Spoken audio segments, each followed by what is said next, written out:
Don't forget to like the video, share your thoughts in the comments, and subscribe to stay updated with our latest stories. I never imagined an ordinary Thursday night would turn into something I'd still be thinking about weeks later. Life at 55 was supposed to be predictable. Work, home, a glass of wine, maybe an old movie before bed. But that night, everything changed with a single unexpected invitation. It came as a message on my phone just as I was about to settle in with my book. The sender's name made my breath hitch, Daniel Parker. A name I hadn't seen in years. A name that carried with it memories of laughter, shared glances, and something unspoken that had once hovered between us. Hey, Elizabeth. I know this is last minute, but I'm in town for one night. Would love to catch up. Dinner. I stared at the message, my fingers hovering over the keyboard. Daniel and I had worked together nearly 2 decades ago. He was one of those men who had a quiet charm, never arrogant but always self-assured.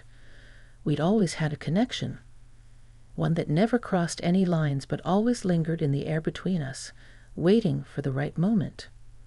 Only that moment had never come. Life had taken us in different directions.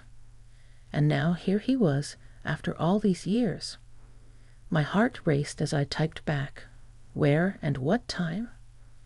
His response came almost immediately. 8 p.m. The Harrington Hotel rooftop bar. I blinked. The Harrington was one of the finest spots in the city. Elegant, intimate, with soft golden lighting that made everything feel like it existed in another time. This wasn't just a casual dinner. I took a deep breath, smoothed my hands over my dress, and told myself it was just dinner with an old friend. But my reflection in the mirror betrayed me. The way I touched up my lipstick twice, the way I changed my earrings at the last minute, the way my stomach twisted in anticipation. By the time I arrived, the city skyline stretched around me in a dazzling display of lights. The air was crisp, carrying the scent of rain that hadn't yet fallen. And then I saw him. Daniel. He stood near the railing, gazing at the view, a glass of whiskey in hand. The years had been kind to him. His salt and pepper hair was thicker than I remembered, his frame still strong. And when he turned and saw me, his smile was the same, slow, warm, as if no time had passed at all. "Elizabeth," he said, stepping forward. His voice was deep, steady, familiar. "You look exactly the same." I laughed, shaking my head. "You're a terrible liar." He chuckled, motioning for me to sit. Maybe, but I meant it. The night unfolded in a blur of conversation and laughter, of reminiscing about old office jokes and the people we'd lost touch with. The years between us melted away with each story, each sip of wine. And then, somewhere between dessert and a second drink, the conversation shifted. "So, tell me something," he said, his voice lower, more thoughtful. "Why didn't we ever?" He trailed off, letting the words hang between us. My breath caught. I knew what he was asking. And the truth was, I had asked myself the same thing countless times. "Bad timing," I finally said. "You were married back then."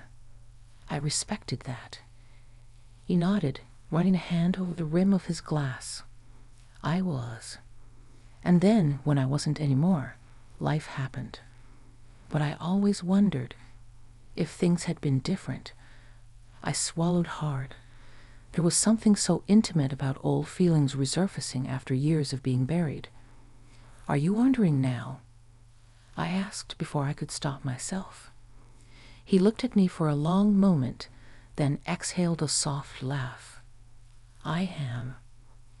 The air between us felt charged, like standing at the edge of something unknown. And for the first time in years, I let myself wonder too. The night was far from over. The rooftop bar was quieter now, the city's hum fading into a gentle background noise. The candle between us flickered, casting shadows across Daniel's face. His expression was unreadable, but his eyes, those deep, thoughtful eyes, held something I hadn't seen before. Something I wasn't sure how to name.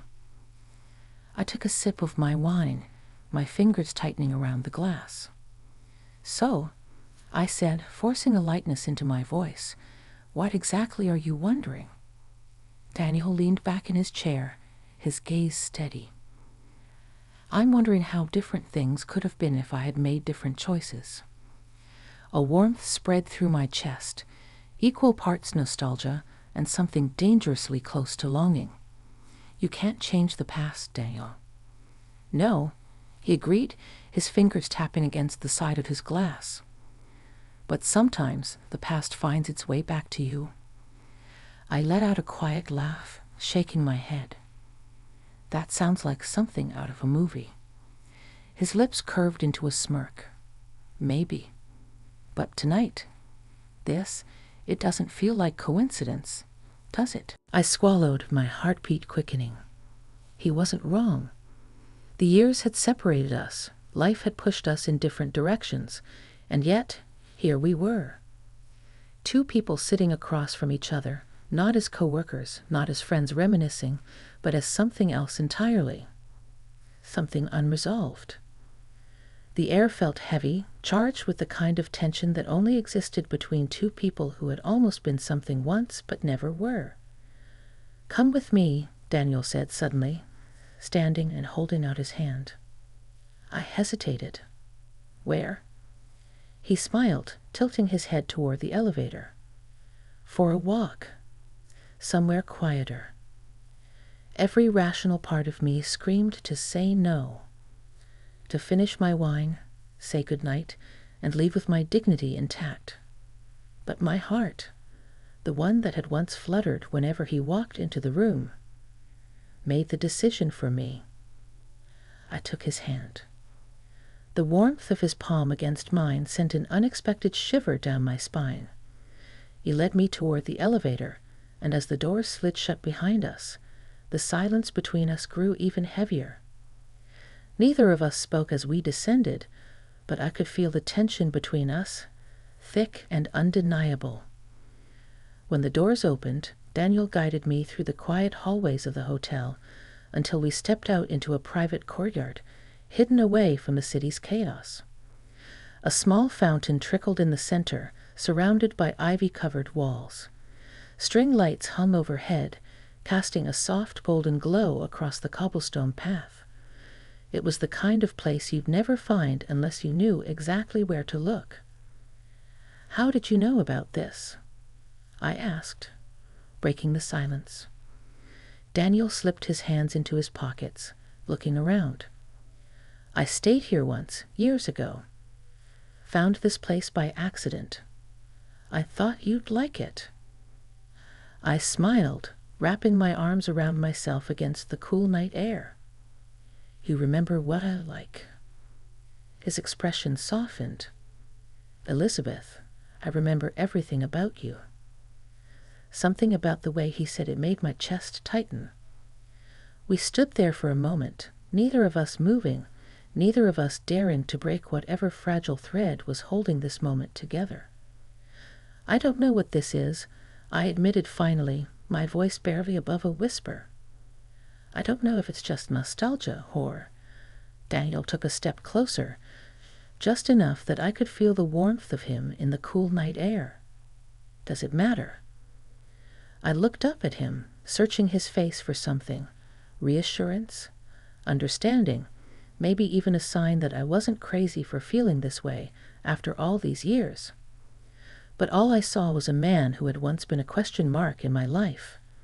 And now, for the first time, he was offering me an answer. Before I could overthink it, I did something I never would have dared to do back then. I reached for his hand. And just like that, the past and present collided in a way I never could have anticipated. The moment my fingers curled around his, something shifted in the air between us. It wasn't just nostalgia. It was something real, something alive. I felt it in the way his thumb brushed over my knuckles, the way his eyes searched mine as if waiting for permission to step further into the unknown. I didn't pull away. Daniel exhaled, a slow and steady breath, as if trying to ground himself in the moment. "Are you sure?" he asked, his voice quiet but weighted. I wasn't sure of anything except that I didn't want to let go. So I didn't. Instead, I tightened my grip and gave him a small, almost nervous smile. I think I've spent too many years being sure of the wrong things. His lips parted as if he wanted to say something, but then he just nodded, his fingers interlocking with mine. And just like that, the years between us faded into the background. We walked in silence, following the cobblestone path through the courtyard. The distant hum of the city felt a world away. The night air was crisp, carrying the scent of rain that still hadn't fallen. I felt strangely weightless, as if I'd left behind the woman who had arrived at the rooftop bar just an hour ago. As we reached the edge of the courtyard, Daniel stopped, turning to face me fully. His expression was unreadable, but his eyes, deep and steady, held something unspoken. "There's something I never told you," he said, rubbing the back of his neck. "Back when we worked together." I tilted my head. "Oh?" He hesitated, then let out a quiet laugh, shaking his head.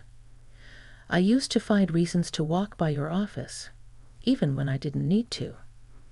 A warmth spread through my chest, an old flicker of a feeling I had nearly forgotten. "I knew," I admitted, smiling. "I just never knew why." His gaze softened. "Because being around you made the day better." The simplicity of his words made my breath hitch. It wasn't a grand declaration, wasn't poetry. But somehow it meant more than either of those things ever could. I swallowed hard, feeling that same old tension creeping back in. The same tension that had always been there between us, lingering just beneath the surface. "So why didn't you ever say anything?" I asked, my voice softer now. He exhaled, running a hand through his salt and pepper hair. "Because I was married. And because I respected you too much to put you in that position." My chest tightened. "And now?" He took a step closer, just enough that I could feel the warmth of him. "Now, I'm wondering if we're out of reasons." I searched his face, my pulse hammering in my ears. There had always been something unfinished between us, something unsaid. And now, standing here in this quiet little courtyard, I realized that unfinished thing was still waiting for an ending. Or maybe a beginning. I let out a breath I hadn't realized I was holding. "Daniel, I don't know what this is," I admitted. "I don't know if it's just the past sneaking up on us, or if it's something else." He studied me for a long moment before reaching up, gently tucking a stray strand of hair behind my ear. "What if it's both?" His touch was careful, hesitant, as if afraid that one wrong move might shatter whatever fragile thing was forming between us. I closed my eyes for a second, steadying myself, then met his gaze again. "Then maybe I don't want to overthink it." A slow smile spread across his lips. "Me neither." And just like that, the weight of years of unspoken words and what-ifs seemed to lift. For the first time in a long time, I wasn't thinking about the past or the future. I was just here, with him, in this moment. And maybe, for now, that was enough. The night wrapped around us, quiet and full of possibility. There was something surreal about standing here, in a tucked-away courtyard of a hotel, holding hands with a man I had once thought was just a passing chapter in my life. But now, I wasn't so sure. Daniel hadn't let go of my hand, and I hadn't pulled away. Instead, we stood there, as if waiting for the world to catch up with whatever had just shifted between us. "Come with me," he said softly, tilting his head toward the hotel entrance. I hesitated, not because I was unsure of him, but because I was unsure of myself. I was 55, not 25. I had spent a lifetime making careful choices, following the expected path. And yet, standing here now, with my hand in his, the most reckless choice somehow felt like the right one. I nodded.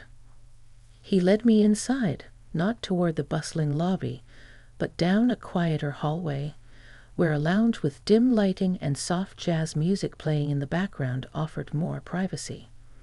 We settled into a quiet corner, the warmth of the room wrapping around us like a cocoon. A server appeared, and before I could even think about ordering, Daniel spoke. 2 glasses of red, please.